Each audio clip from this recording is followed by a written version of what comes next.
Canada has failed to advance past the quarterfinals for two straight World Junior Championships, falling to Czechia once again. This heartbreaking repeat of 2024's result stunned a passionate Ottawa crowd, as hopes for a bounce-back year as host nation fell flat. Canada's journey began with high expectations but early warning signs. A solid opening win against Finland was followed by a shocking shootout loss to Latvia.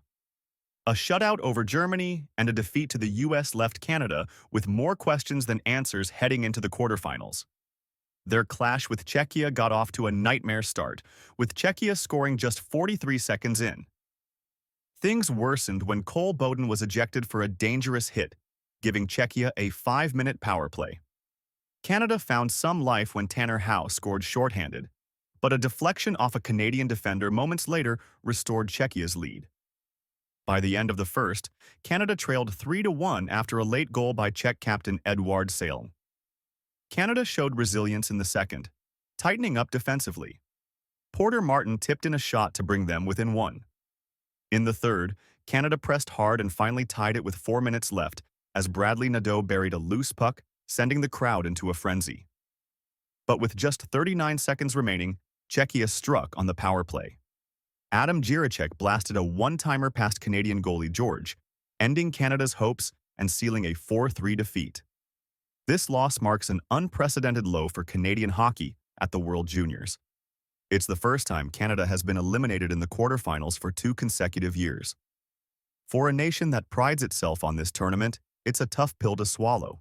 Credit to Czechia for a disciplined, structured game. Their top players, including Sale and goalie Michael Hrabal, were phenomenal. So what went wrong for Canada? Let's break it down. 1. Offensive struggles. Canada's 5-on-5 offense was ineffective. Despite controlling possession, goals were scarce. Only 2 players notched more than 2 points, with the top scorer managing just 3 throughout the tournament. Second, roster imbalance. In an attempt to correct last year's soft label, Canada built a faster, more physical team. However, this sacrificed offensive creativity and puck-moving ability. When Matthew Schaefer, their best puck-moving defenseman, was injured, the lack of a suitable replacement hurt the team. Third, questionable selections. Skilled players like Beck Seneca and Carter Yakimchuk were left off the roster. While their defensive play may have been questionable, their offensive upside could have addressed Canada's scoring woes. 4. Coaching decisions. Head coach Dave Cameron's choices raised eyebrows. Talented forwards like Gavin McKenna saw limited ice time in critical moments. Oliver Bonk, a solid defenseman, was deployed on the power play, a role outside his strengths. Practices were also canceled, raising concerns about preparation. Ultimately, Canada's failure wasn't due to a lack of talent. It was how that talent was utilized. The lack of chemistry, poor lineup decisions, and questionable preparation cost them dearly. As Czechia advances to face the US in the semis, Canadian fans are left wondering how things went so wrong. But with every setback comes an opportunity for redemption.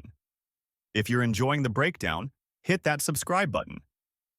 Less than 1% of viewers are subscribed, and it's free to join the channel. Let's keep the hockey conversation going. Canada's focus now shifts to 2026, with hopes of reclaiming glory and rewriting this tough chapter in World Junior history. So let's dive a little deeper into what could have been done differently. Some analysts point to Canada's reliance on junior players with limited international experience. While the talent pool is deep, the lack of seasoned veterans on the roster might have contributed to the inconsistency seen throughout the tournament. Additionally, special teams play was a glaring issue. Despite their shorthanded goal, Canada's power play conversion rate was among the lowest in the tournament. This inability to capitalize on crucial man-advantage opportunities left goals on the table in tight games. Another overlooked factor is the mental aspect. Losing to Latvia earlier in the tournament seemed to rattle the squad. Confidence plays a huge role in high-stakes tournaments, and once cracks appeared, it was difficult for Canada to recover. Addressing these aspects could be key as Canada looks ahead to 2026 and beyond.